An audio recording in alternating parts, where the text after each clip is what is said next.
right, good afternoon, Instagram, Facebook, and YouTube, and On Time Ministries Facebook page. We are on this week's segment of the grief process. Let me see if it's showing live on the main page. It is. I'm going to share it in all the group pages on Facebook, and this will be available on demand for YouTube as well. So today's topic, the grief process, we're talking about how to cope with New Year's Eve and New Year's Day. Whew. Um, we're going to go ahead and get started right with it because it's a respective time and whatnot. Usually I'm on at 1 o'clock, but I was doing other things around that time. So New Year's Eve. So as we are getting ready to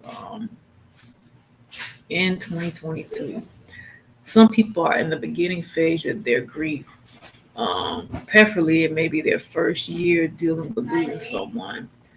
And honestly, everybody grieves at different scenarios and different aspects of it. You're not going to be okay. Like, thanks, Pastor. No, you're not going to be okay. Um, you're going to feel emotions that you may have never felt in your life. Your emotions are going to be very high. You're not going to be yourself. Every memory of anything that you have experienced with the loved one or a friend or a family, whatever the situation may be, or even a child, it's going to really engulf you in a tremendous way. Simply because it's a roller coaster ride. You may have had parties or may have went to events on Christmas, no, excuse me, New Year's Eve, and the pictures and the photos and things that you shared, it really they were very memorable. There may be times you may have sat down and watched the countdown on TV or was even alive, wherever you may be, to allow the events to watch the ball drop at New York City, Town Square, or just wherever you may be. Those memories will surface up on you. You are going to have a roller coaster ride of your life. And that roller coaster ride is going to really have you spiral all over the place. People are going to have you want to come here and do. No. And I'm going to tell you why. Because the moment you step out, before you are ready to, you're going to have a major meltdown. You're not going to enjoy yourself. Okay. You're not going to be happy. You're not going to be yourself because mind is places that is not of what everybody else is celebrating in. See, the thing about it is, everybody wants you to be joyful. Everybody wants you to be happy. Everybody wants you to wear the hats. But your heart and your mind are not on the same core. And the reason is because your loved one or your spouse or your child or whoever you celebrated those moments with are no longer here, and you don't know how to handle it. This is the time right now where you have to really evaluate you. Okay. Take time during this New Year's Eve and New Year's Day and just think about the memories of the loved ones and the ones that were here for you. Think about what they would say to you in this dark place in your life. What was that catchphrase that'll put a smile on your face? Yes, it'll bring you tears. I know I've been there. And it'll bring you so much, sorrow. But on the other side of that silver lining, you'll be able to remember, hey, they left something for me to carry for the rest of my life. Or she left something. Or my child left something. Whatever it is, this is hard to talk about this. But at the end of the day, ladies and gentlemen, you matter. And I always speak about that. You matter. You matter more than you even realize. The thing about New Year's Eve is everybody want to drink, everybody want to party. Most people go to watch night at church, or most people stay in, watch, TV or watch the New Year Eve shows or whatnot. But you are in a place where none of that even matters. And you know what? That's okay. Because your mind and your heart is not in the right place. So don't push yourself or try to give people expectation to expect you to come out. I'm going to drag you out and you go do this and do that. Listen, if you don't feel up to it, just respectfully tell them, I'm going to excuse myself this year until I get myself together. If they can't understand that, that's something they got to do with themselves. You got to know what really matters for you. There's certain things that will trigger you on New Year's Eve that you don't want to deal with. There's times on New Year's Eve, there's situations or event that may come and you start just uh, out of nowhere start crying, and nobody's not gonna know what to do or how to handle you in terms of comforting you. And there's a scripture I want to leave with you all too about how to deal with grief during New Year's, because and day two, since I won't be live during that Sunday, but there's something you should do for yourself, and that is breathe. There's something that you should do with yourself is focus on how to get past it. Start creating a new momentum that you can deal with. See, when you say New Year's Eve or Happy New Year's, it may do something to you that will get you to spiral out of your comfort zone. And that comfort zone you are in is going to push you further back instead of getting you forward. Learn how to prioritize the time that you want to spend away to get yourself together. I'm going to give you 10 points on how to cope through New Year's. I'm going to give you 10 more points how to cope to New Year's Day. Number 1, spend time breathing. Number 2, get proper sleep. Number 3, eat. Number 4, take care of yourself. 5, don't push yourself when you're not ready. Number 6, begin to meditate on good things and speak positive things in the atmosphere. Number 7, take this moment and celebrate your loved one on New Year's Eve. And remember that special catchphrase or video or a favorite song that they listen to. And you hold them deep to your heart. Number 7, smile when you're ready to. Number 8, laugh when you're ready to. And 10, find joy when you're ready to. Those are 10 points to survive New Year's Eve. Now we're going to go to 10 more points to survive New Year's Day. Number 1, smile. Number 2, breathe. Number 3, be grateful. Number 4, begin to thank God for seeing another year. Number 5, write the goals that you want to set for yourself in your journal for grief. Number 6, spend time in quiet place, finding something that matters to you, because self-care is very important. Self-love, self-loving yourself, taking very important care of yourself is very important.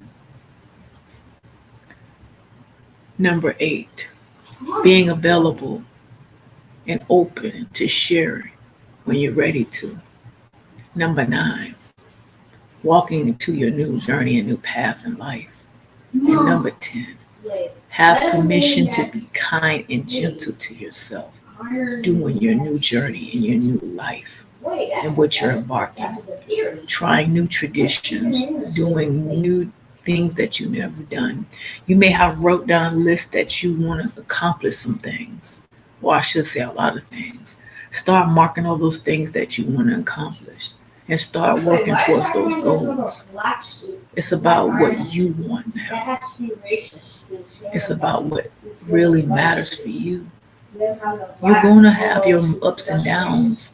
That's the part of grief, everyone. That's the part of it. But the beauty of it is you can come back on the other side and be able to share your story just like I have.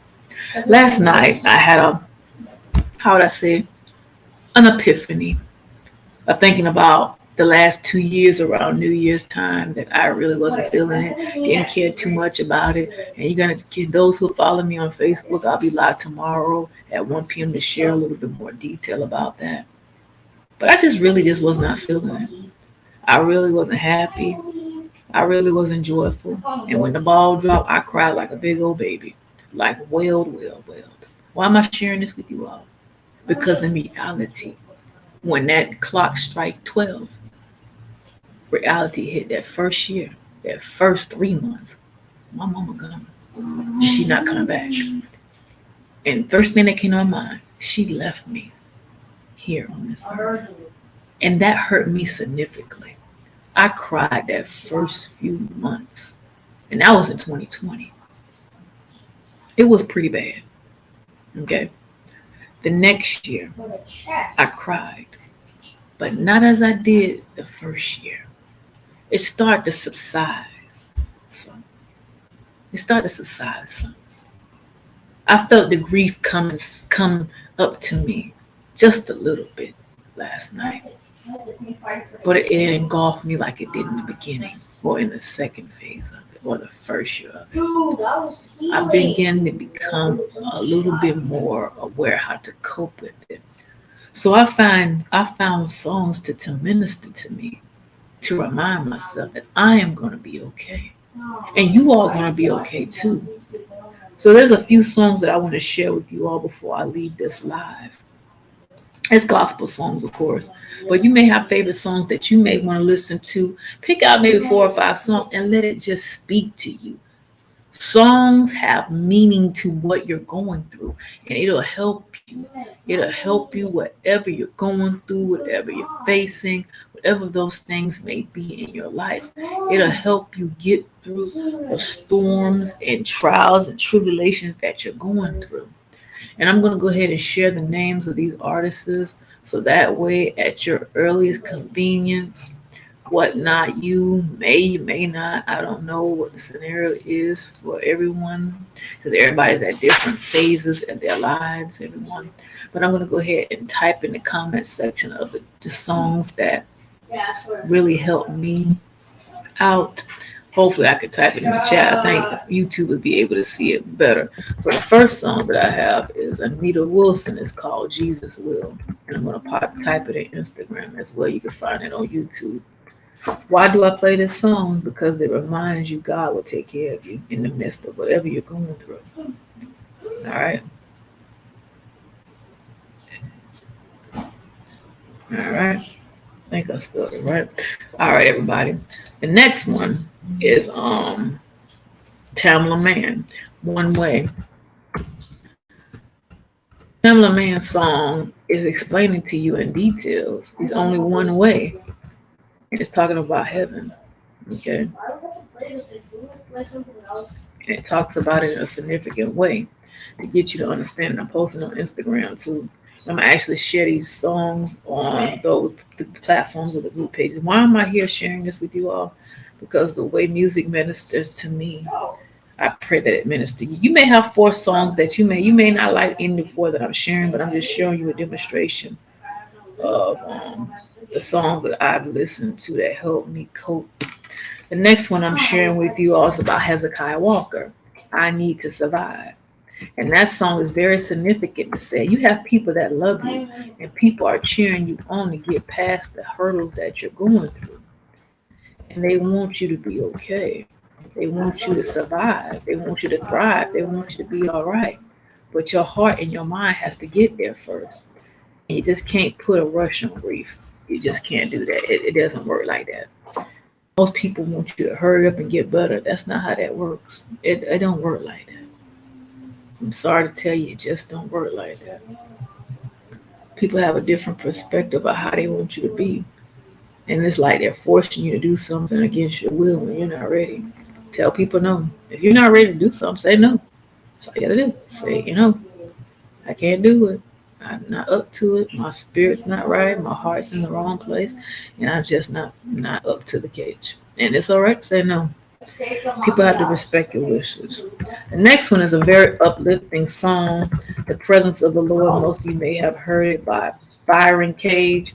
It's a very powerful song, and it's letting you know to be blessed in the presence of the Lord, and then to get you so excited.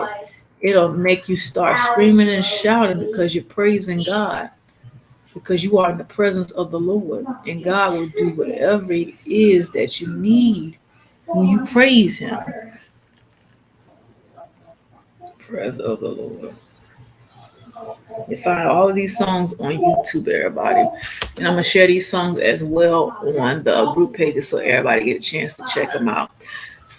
I hope you all are blessed by this segment. I pray that you take New Year's as a tool to really take good care of yourself. As New Year's Day, the same. Be kind and be gentle with yourself. Be able to just breathe and just realize you are going to be okay. This is going to take time for you to heal and process everything. Don't hit the rewind button. Don't hit the fast button. Go at it one stage at a time. And then over time, your heart, your mind will start to come to a different place. You're going to cry. You're going to be upset. You're going to have roller coaster episodes of grief. That's the part of journey. You're going to have days when you just don't feel like it. But what a therapist told me, only for that day. All right, On Time Ministry. I love you guys. I love you guys. You all have an amazing and a wonderful New Year's Eve and a New Year's Day. We'll be back on just one more time after January 1st to wrap up the grief process scenario.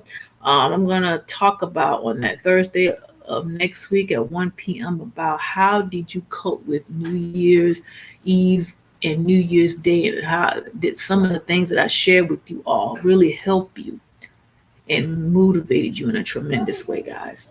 So I love you all. God bless you all. Again, there will be service on Saturday at 9:45 for New Year's Eve. So make sure you all tune in with that. I'm getting ready to go to the Women United Ministries platform to do the remaining series of How to Pray.